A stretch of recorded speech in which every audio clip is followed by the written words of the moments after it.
Good day, good night, everyone. It is my distinct honor to be able to introduce the Right Reverend Malayil Lukose Varghese Muthalaly. So Bishop Saji spent his childhood in Kerala and Bengaluru. He grew up in a leprosy hospital in Bengaluru, where his mother was a nurse. It was during this part of his life that he became acquainted with CMC's dedication to the physical and spiritual healing of India's leprosy patients, as well as with Dr. Paul Brand's pioneering work in surgical procedures that could realign the tendons in the hands of patients with extreme symptoms. He did his education at the Southern Asia Bible College in Bengaluru and trained for the ministry at Wycliffe Hall in Oxford. Saju has now spent 21 years in England, where he arrived during a gap year. Prior to being consecrated as a bishop, he served as a vicar at St. Mark's, Gillingham, and St. Mary's Island in the Diocese of Rochester, a role which he assumed in 2019. Before that, he was a priest in charge at the diocese. Previously, Saju served his title at St. Thomas's, Lancaster, in the Diocese of Blackburn, and was ordained priest in the Church of England in 2009. He was appointed associate vicar at St. Thomas's, Kendal, and St. Catherine's, Crook, in the Diocese of Carlisle, Northwest England in 2011. Saju has 4 children aged between 8 to 12 years old with his wife, Katie. Bishop Saju was first chosen by Queen Elizabeth II, then consecrated at St. Paul's Cathedral before being formally installed as the Bishop of Loughborough by the Archbishop of Canterbury on February 5th, 2022. Today, the Right Reverend Muthalaly will be speaking to our virtual audience on the topic of bewilderment and hope, stories of healing and beauty in brokenness. Please welcome the Bishop of Loughborough, Bishop Saju Muthalaly. Dr. Julia, that's very, very kind indeed. Morning and afternoon and welcome.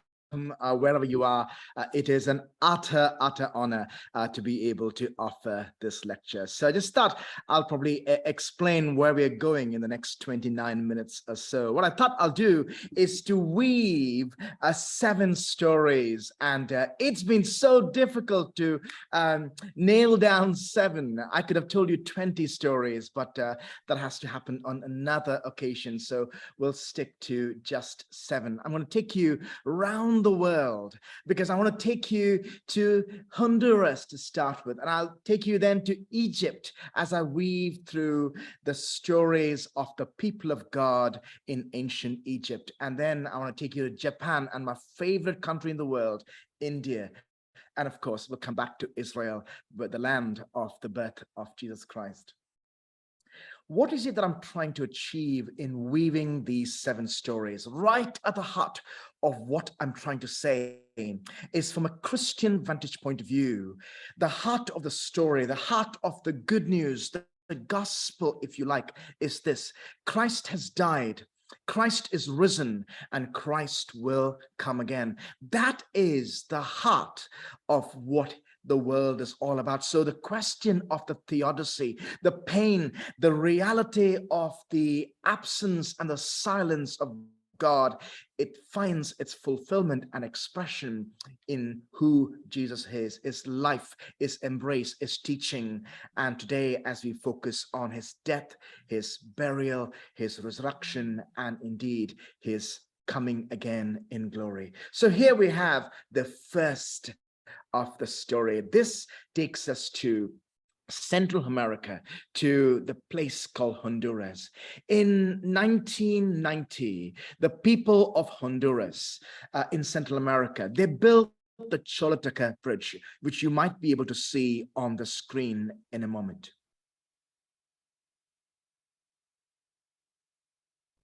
Choluteca Bridge is a beautifully engineered bridge, structurally sound.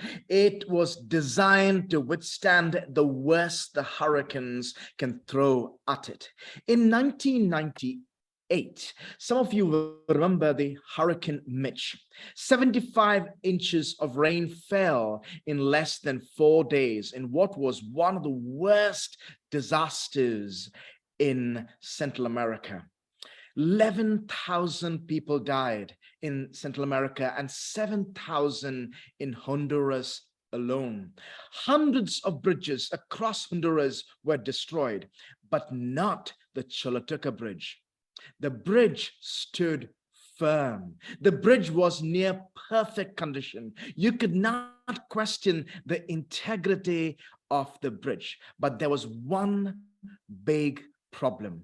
Because of all the rain, the huge flooding caused the curve of a river. So you'll see in this next picture that the integrity of the bridge has not changed, but the river has moved. What do you do when the river moves? I think in some ways the river has moved in so many ways. This beautiful, expansive, carefully designed bridge has no purpose in the world. What do you do when the river moves? Has the river moved in your world? I'm of course using this as a metaphor to the reality of our world. River moves in our lives when things don't go according to our plan. River moves in our lives when the rain of disaster strikes. River moves when the hurricane of death comes knocking on the door of our near and dear. River moves when the storm of relationships break down. River moves when we live with uncertainty in what might be described as a post-pandemic world. The second story is a story that I'm going to take you from Central America to Egypt. It is a story of the Exodus. I'm not sure we know the story of Exodus. It is in the second book of the Bible, and it's a story of how an enslaved people are released from slavery in Egypt and have taken to the promised land. So let me draw this for you. So if we can take this PowerPoint off, please, Mabel, thank you. And then I can put up my white board just to make sense of this. Now, I want you to imagine that what you see on the screen on the left-hand side here is the Mediterranean Sea. Right at the bottom here, this particular orange circle, I want you to imagine as being Egypt. Now, this is where the people of God were enslaved. Now, what we do know is that there is an ancient road that goes all the way from Egypt. On the left, you see is Mediterranean, and it goes all the way, if you want, all the way to Babylon. And if you really want a context here, I want you to notice this might be the Dead Sea, this is the River Jordan, and this is the Sea of Galilee. And many of you know Jesus spent much of his time here. Now, back to the Exodus story. The story of Exodus is a journey from Egypt to the promised land here in Israel. It is a journey that must have taken 21 days, 4 weeks, if you like, to get to Egypt, to the promised land. 4 weeks. Do you know how long it took the people of God? It took 2,000 weeks. A journey that should have taken 4 to 5 weeks took them 40 years. And that's because the journey went around in circles until they ended up 40 years later in there. Now, the book of Exodus and the book of Numbers record that story. You can read it for yourself, but there is a difference. The difference is this. The book of Exodus is a journey from slavery to freedom.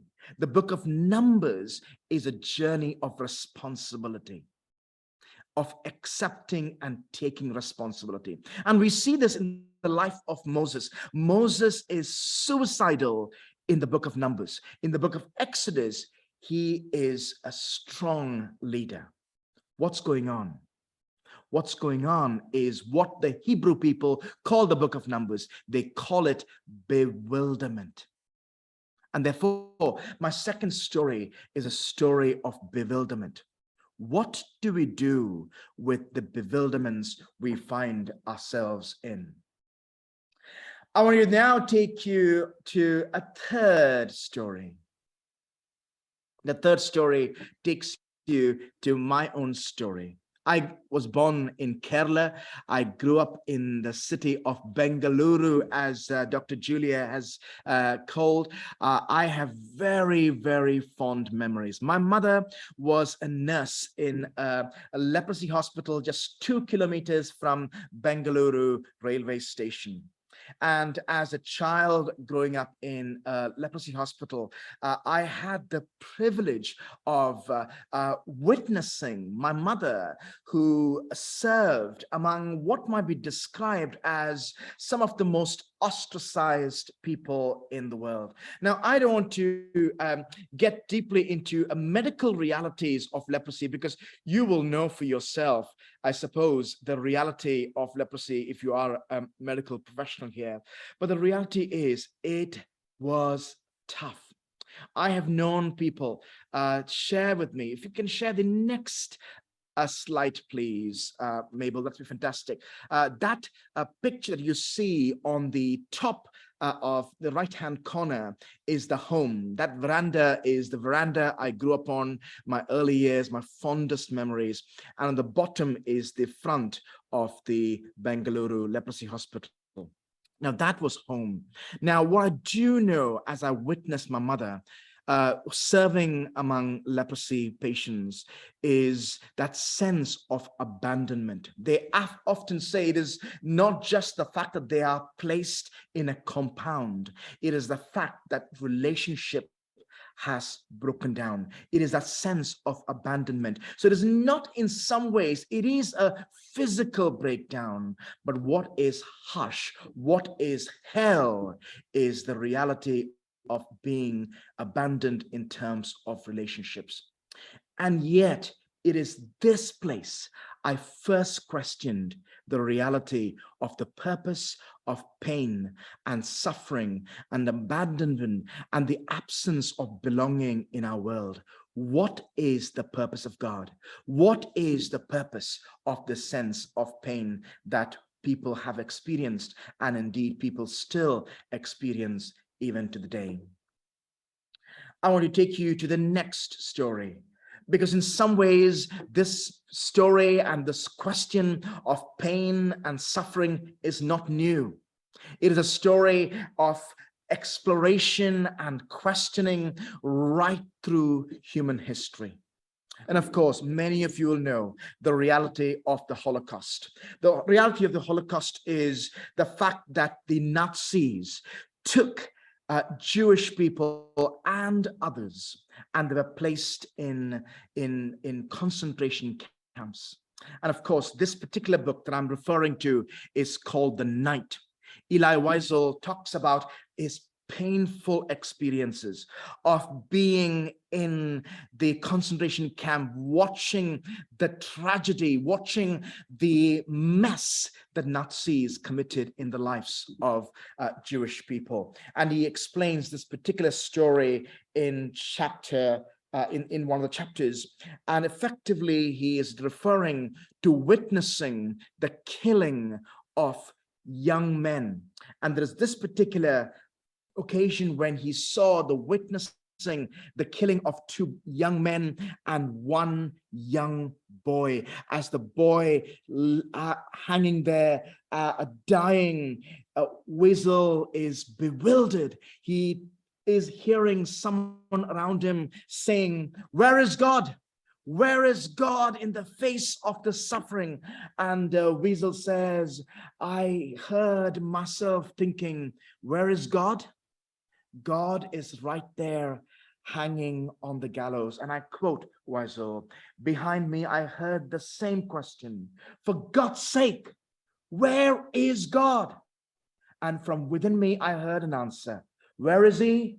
He is there, hanging here on the gallows. And Wiesel says something fascinating. He says, that night, the soup tasted of corpses. That night, the soup tasted of corpses. I'm asking all these things as a way of, I suppose, us questioning what is the point of pain and evil and suffering in the world? What is God's answer?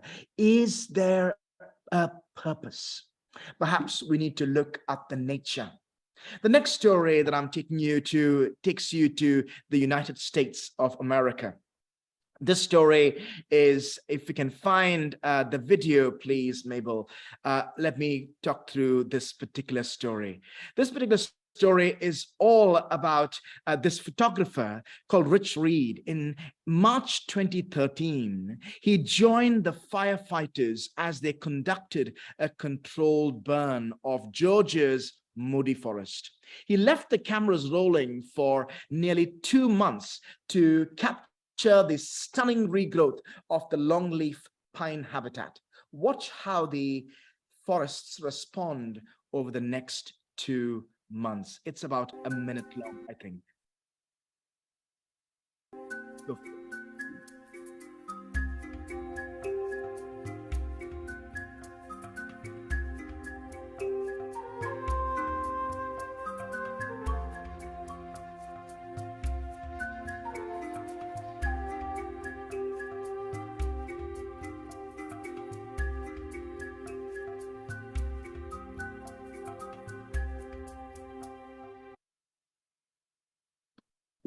Thank you, Mabel. I wonder if this picture, this imagery speaks to us of the reality of what happens after the fire. I wonder, somewhere written within our own nature is perhaps the reality of the death and resurrection. Let me take you to the next story, which even more powerfully speaks about the reality of pain and suffering. This is about the Japanese art of kintsugi. Kintsugi is a 500-year-old form of Japanese art. It literally means golden joinery. It consists of taking broken pieces of pottery and fixing them with gold.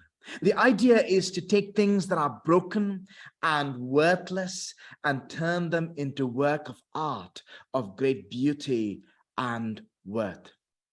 There is no attempt to hide the damage, but repair in its illumination. I'm not sure, as you look at this piece of kintsugi, you see beauty. Beauty because of a choice that is being made to add something that is precious. And I also wonder if God does something similar as we look back into our own lives and our own histories. What do we do with the brokenness we all invariably carry as individuals, as communities, and dare I say, as nations? Is there purpose in the brokenness in our lives? And the Japanese art of kintsugi shows us that it is possible. It is possible for us to be able to find beauty in brokenness. My last story is my favorite story. And for this, I want to take you back to the scriptures and therefore to Israel. It's a story that I heard some years ago. It's a story that is made clear by all kinds of Christian scholars, but it's the work of Kenneth Bailey that unpacks this question. Now, the story is a very familiar one. It is what is described as the greatest story ever told. It is the story of the prodigal son. You'll remember the story. It's a story of a man who has 2 sons. One leaves, the younger one leaves, goes off to a far-off country, squanders his life on wild living. And then while he's there, he realizes perhaps there is room for him back home. What does he do? He comes back. He returns. And this is what I want to point you to. As he returns, what happens? We find the father looking for him, but he does something fascinating. He runs. Now, those of you who lived in the Middle East know this. Nobody over the age of 30 runs fast. Why does this old man run? Why? Why does he run? Well, some of you might say because it is the compassion that drives him. That is true, but there is something more. It is people who study the early New Testament world, the Jewish world. They tell us that there is, in the first century, a ceremony called the Keziah ceremony. If a boy, if he leaves his village, if he abandons his family and he squanders his property, if he dares come back to the village, Ken Bailey says, will do a ceremony called the Keziah ceremony. Do you know what happens in the Keziah ceremony? The Keziah ceremony is a ceremony where the community gather. It's almost like a vigilante. The community gather and they break a pot. They break a pot to show that this is what you have done to the Father's heart. This is what you have done to your community. You have broken our relationship. And they would reject this younger son. Now, the reason the father is running is because he doesn't want the Keziah ceremony to take place. He loves the son. You see, that is the heart of the story of God. The story of the parable of the running father, the prodigal son, is a story that says how loved we are. And therefore, as I come to a close, I want every one of you listening to this to know how loved you are. That is what is crying out at the heart of God. God is love. And therefore, Christ died. He is risen and he will come again, is the reality, the gist of the Christian response to the problem of pain and suffering. There is no pit so deep that God is not deeper, said Corrie ten Boom. And Paulos Mar Gregorios, who is a bishop in the Orthodox Church, he said, suffering has the capacity to enable us to see the deep mysteries of God. And I wonder, as we ponder on those 7 stories, if the words of C.S. Lewis, that God whispers to us in our pleasures, speaks to our conscience, but he shouts in our pains, it is a megaphone to rouse a deaf world. God is at work. I realized as a child growing up in the city of Bengaluru that God is at work in the edges, in the margins, in the liminal and in the between places of our world. And God invites you and me to become signposts of hope. So whatever it is that you do, whether you are a doctor or a nurse or a medical staff or an administrator, whether you are a grandmother or a teacher or a neighbor or perhaps somebody who works in a local school, whatever it is that we do in the name of Jesus, by his Spirit, it has the capacity for it to become signposts of hope. I have chosen to be a signpost of hope where God has called me here into the heart of England, because Christ has died, Christ is risen, and Christ will come again. That is such good news for a broken, painful world.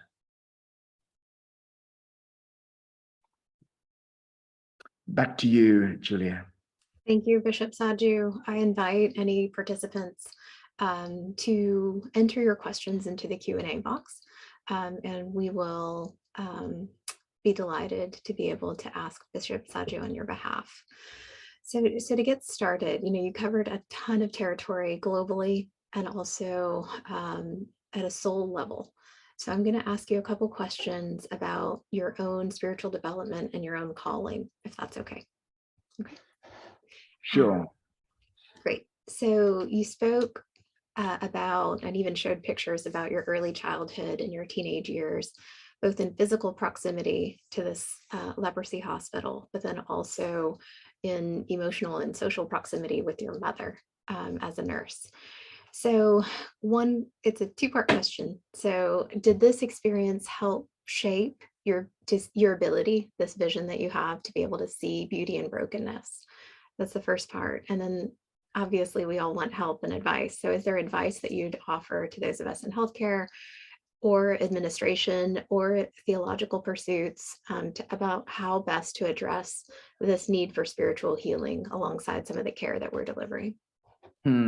That's a fantastic question, Julia. What I love about that question is embedded within that question is that sense of capacity to see.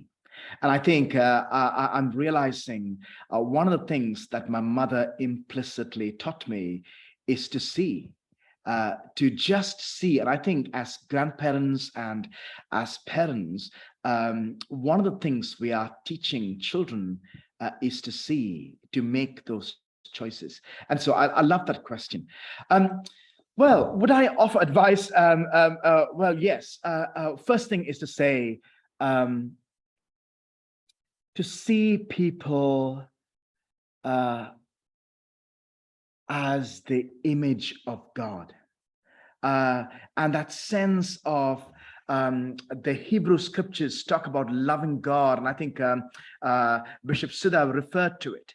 That sense of loving God with all our heart and all our soul, all our mind, and with all our strength. There is a profound sense of wholeness in the way God has created us.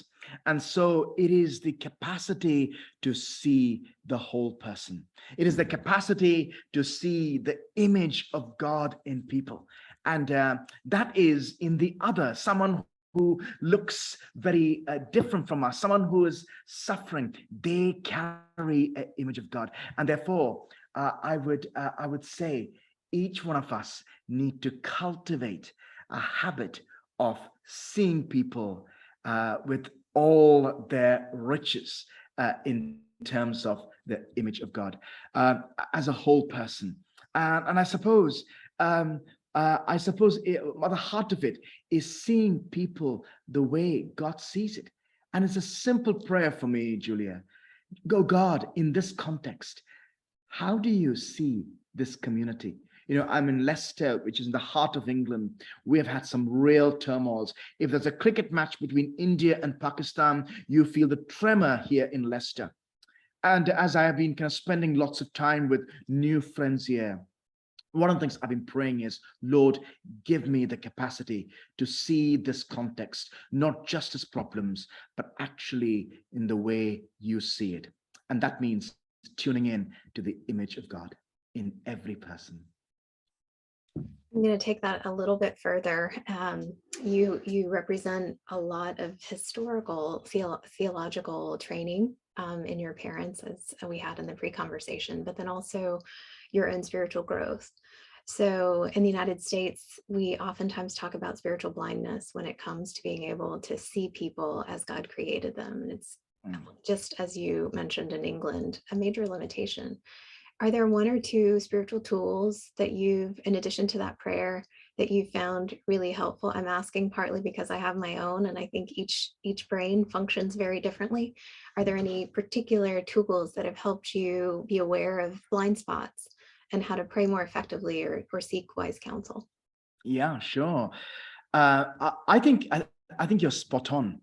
I think it's a German theologian who spent some time in the United States, who said Americans, and I suppose I'm not just referring to Americans here, I think West in general, we have, I'm trying to remember the quote here, we have a less than perfect understanding and theology of suffering as a whole.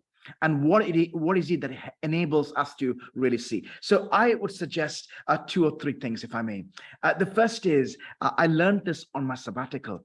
I took a sabbatical about 3 years ago. I traveled around the world. I literally went 40,000 miles. Doesn't sound like a sabbatical, does it? But nevertheless, that's what it was. And one of the things I tried to do was to practice silence. My world is so noisy. I have 4 children, for crying out loud. My world is so noisy, but there's something about practicing silence, perhaps in the confines of our own lives, whatever constraints there might be, that enables us to really tune into the voice of God. So I say, cultivate silence. If you find that very difficult, start with 1 minute. Because the problem I find in the Western world in general, and perhaps in Britain in particular, is there's so much noise. So first thing is practice silence, because that's one way of tuning in to the depths of God. The second thing I'd say, I picked this up from an American guy, actually. It's not an American idea, by the way. It's a Hebrew idea. It's practicing Sabbath. I'm not sure what life is like for you in America, but my view from the outside is that very few people actually are obedient to the Sabbath, in the sense of obedience to a God who says, keep the Sabbath and keep it holy. By that, what I mean is, we are not the saviors of the world. We are not the healers. Sabbath is a practice that says we are going to pause for 24 hours and hand this creation back to God, and perhaps actually say, this is a time for me, it is a time to pray and to play as well. So second practice, cultivating in our lives, perhaps, is the practice of I suppose, Sabbath. So silence and Sabbath are 2 practices I offer as spiritual practices that enables us to see more of God and indeed the depths of God. Thank you so much. The translation from orthodoxy to orthopraxy is oftentimes where we stumble as people of faith. So I appreciate those practical recommendations. Bishop Sudarshana has his hand up, so I'm going to ask him to ask his question. Of course. Thank you, Doctor, for allowing me to do this. Thank you, Bishop Saju, for that prophetic, exegetical, theological presentation. I hope it is available for the general public. Having said that, you deeply touched me, because my whole journey of faith got a twist. When I was a student at United Theological College, Bengaluru, when we went for a 10-day practical work at the Nagari Hospital, where a young graduate from CMC said to us, the pastors or the seminarians in training, you need to change your attitudes toward lepers. By touching a leper, you don't get the disease, but they're lonely. That is your task. That really changed my life. In the United Methodist Church, last week's lectionary was Jesus healing the lepers. Having said that, my question is, Bishop, I'm saying you are in England, and CMC is wonderful to do this, has the capacity to do this.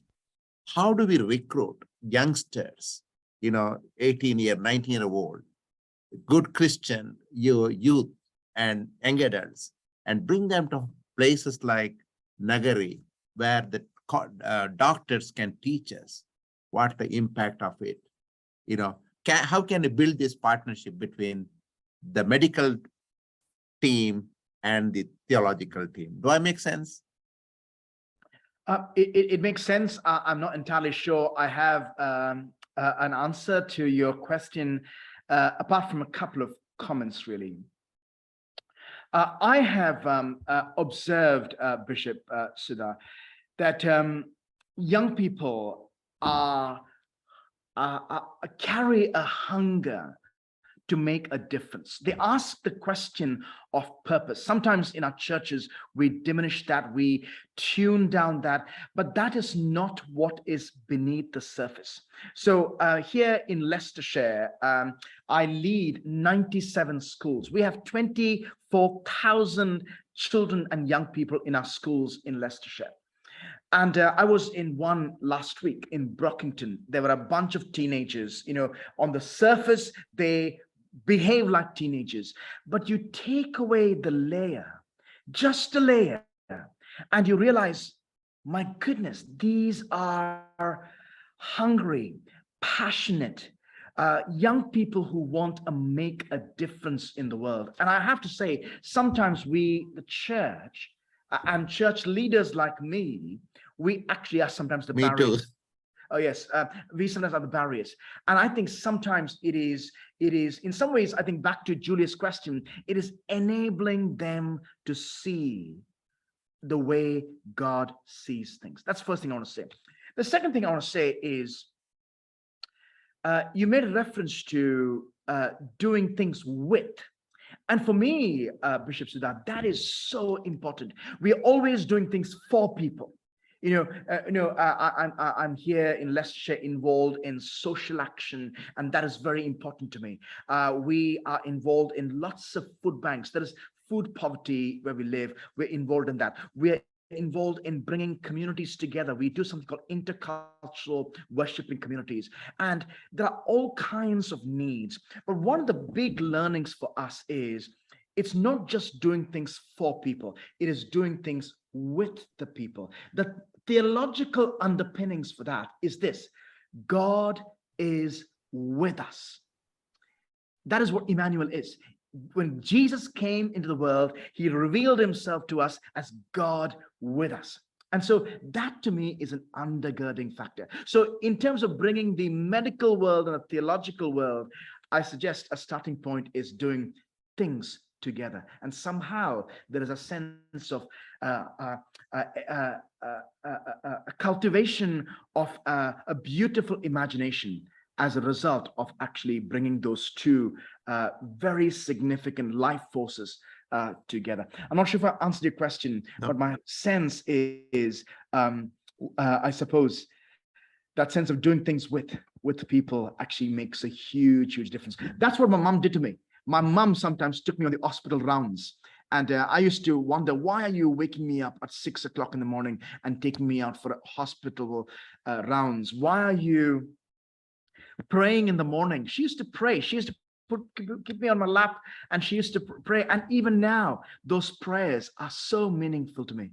And that's because a nurse in leprosy hospital in Bengaluru taught me how to pray and how to see. No, you are right on spot, Bishop. Thank you. Just wanted to thank you for that. Bless you. And I'll echo from the healthcare side of things. We both represent hierarchical structures that sometimes train that natural compassion out of our youth by virtue of teaching them. So in America, we use language of power with rather than power over, which we're trying to sort out along race and equity and social justice means here. So deep resonance. It's just no humans are used to a father running towards them in instances like that. So that's something we can also teach at the bedside. We have a question from Raj and Tina Narayan. They compliment your fantastic talk. That's universal. So how do you reconcile the concept of karma with the concept of grace? Oh, wow. That is an incredible philosophical question. We're not asking easy questions today. No, not at all. And that's okay. And I have the privilege of saying I don't know, I suppose, in some ways. It's a really good question, Julia. I'm not sure if you know, so let me consider the context of where I am. There are 1.5 million Indian people who live in the UK, and that's the largest diaspora in the UK. And Leicester is one of the most diverse contexts in there. So half of the 1.5 million Indian people, half of them are Gujarati people. and a significant proportion of them. And therefore, one of the things that I'm doing here is actually, in some ways, how do multiple faiths actually flourish together? How do we build relationships together? So back to your question. The first thing I'd say is we're learning quite a lot about what it means for us to live well together. The first thing I'd say is practice and cultivate holy envy. That sense of actually, you don't have to agree on everything, but actually, what is it about my Hindu neighbor that I find utterly fascinating? Let me give you an example.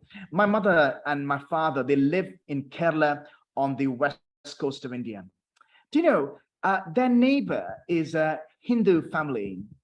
And one of the things that I find utterly fascinating is how beautiful their hospitality is.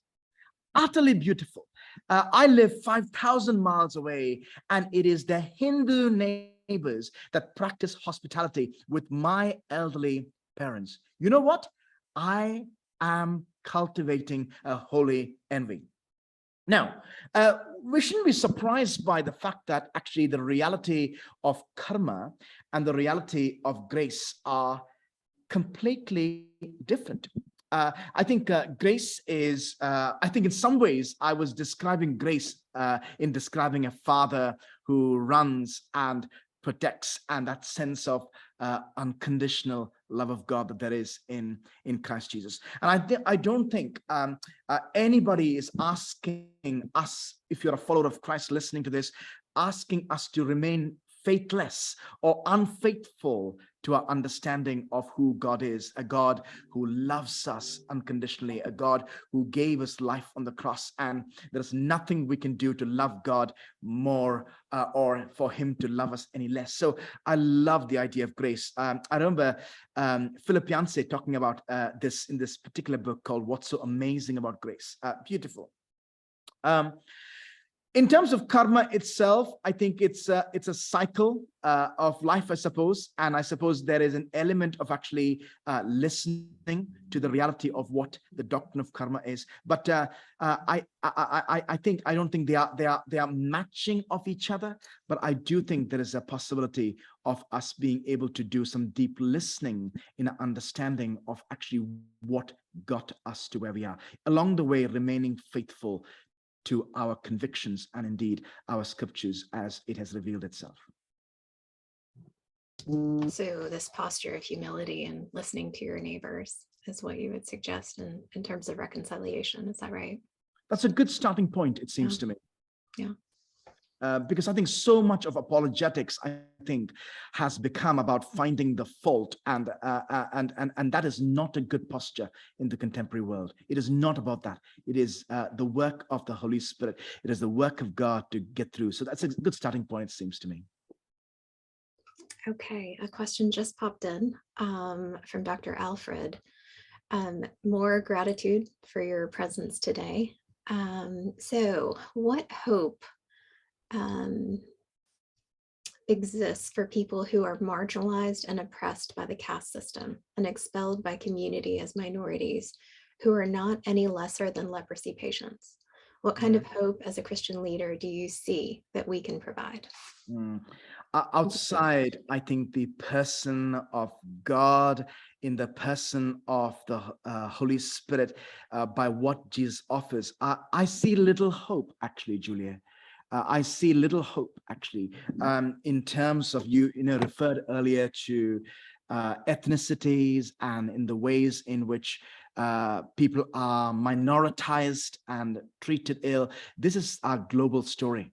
And therefore, outside the embrace of God, I see no hope.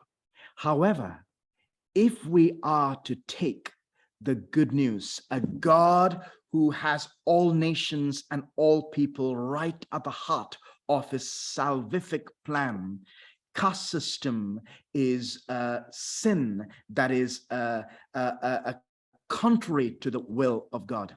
And the sad reality is the church has been convoluting within this system. And therefore, I think if we find ourselves in a position where we are literally crying out for a sense of justice and truth and mercy and peace. It is found in the Judeo-Christian worldview. And therefore, I suggest there is no room whatsoever for exclusion. And therefore, every time we find ourselves in places and mindsets and worldviews of exclusion, as caste system is, we place ourselves in opposition to the way God has revealed himself to us in scripture. Thank you for that very clear answer. I think we're all going to try to put it into action. So I'm going to take you to the next level with that question. It's one thing to stay in our safe spaces and talk about it, but it also comes to actually acting on the truth of the gospel and making sure that there is nothing that separates a person from the act that was done on the cross.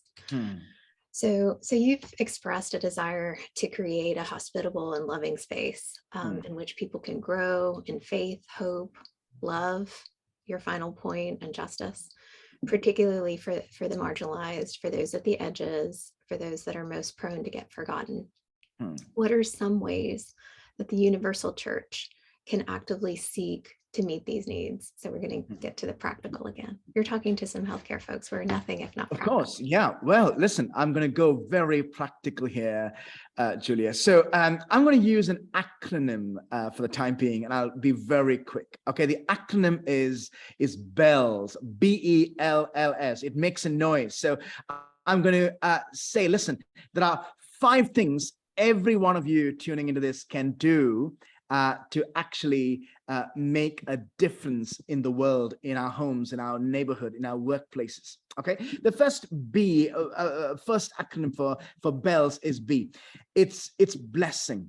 On the one hand, it might look as simple as praying for a place. We all can do that. You know, open your window and look at the place. Perhaps go through your iPhone and look at your list of people on it. We can pray for a place and its people. That's something we can all do. Another way of actually blessing a place is actually that sense of understanding the longings of the people. I think in some ways there are so many people in our neighborhood, no matter where we live, who are just looking for that sense of purpose and meaning and that sense of certainty and that centeredness. I think we can all be conduits for that. So first thing is bless. E for the bells. E is to eat with people. Listen, I think Indian people are, the most incredibly hospitable people. I was a vicar of St. Mark's Church, and in 2018, I said to the church, listen, we're not going to have any vision and strategy. This year, we're going to feed the 5,000. What that means is just spend a year eating with people who you normally don't eat with. And what happened was there were students and Nigerian people who were working class, people who were Indian, Pakistani, English people. There were people who were from Poland. They all ate together within a community. But you know what happened? As a result of eating together, there were some barriers that came down. There were prejudices that came down. And so no wonder they accused Jesus of being a glutton, because he was always eating with people. Someone said the other day, in the Gospel of Luke, is either going to a meal, is at a meal, or coming away from a meal. So listen, eat with people, practice hospitality. L is actually listen. My goodness, how much the world needs. And I think nurses are amazing, at least the nurses I know are amazing at listening. And I think that's one of the things that's kind of, I suppose, drummed into you, isn't it? And I suppose the world desperately needs listening people. That sense of actually tuning deeply into people's heart. And that seems to me a great need. So one of the ways you can bless is by listening. The fourth is learning. There is a whole lot of learning that we can all engage in. Despite the fact that some of you are surgeons and doctors, listen, you don't know everything, okay? There is so much more for us all to learn. And that sense of cultivating a posture of what can I learn today, being like a sponge that soaks in. Because in some ways, one way of blessing the world is by learning about the world. And finally, I suppose it's S. It is, I could say serve, but I particularly want to say the words of Jesus says, sent. You know, no matter where we live as disciples of Jesus, we are sent people. We are not just gathered people. We are scattered people. So wherever you are scattered, I hope you and I can be a blessing. So bells, go, make a noise.